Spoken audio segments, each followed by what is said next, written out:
ito na ang hinahanap na anak ni Manny Pacquiao sa labas.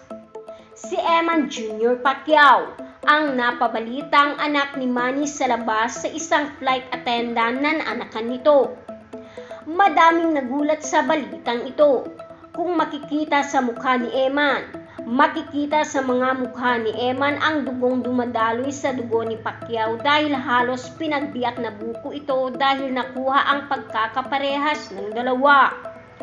May mga nakapagsasabi na pinagsama ang anak ni Manny na si Michael at Jimwell ang mukha ni Eman ngayon. Way back 2019, pumutok ang balita noon na may isang sikat na boksingero ang may anak sa labas at itinatago lang ito ng kanyang pamilya upang hindi masira ang karera nito. Dito na pumasok si Manny, kung saan nagsilabasan ang balita na mayroon talagang anak si Manny sa labas na isang lalaki. Ngayon mukhang professional boxing din ang tatahaking lalaking anak ni Manny. Kasalukuyan pa ngang coach niya si Coach Buboy na kasama niya ito sa kanyang mga laban.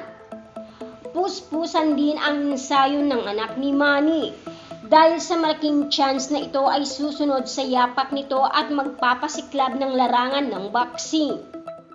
Bagamat walang malinaw na detalye kung sino ang nanay ni Eman dahil bigla na lang itong sumambulat sa publiko.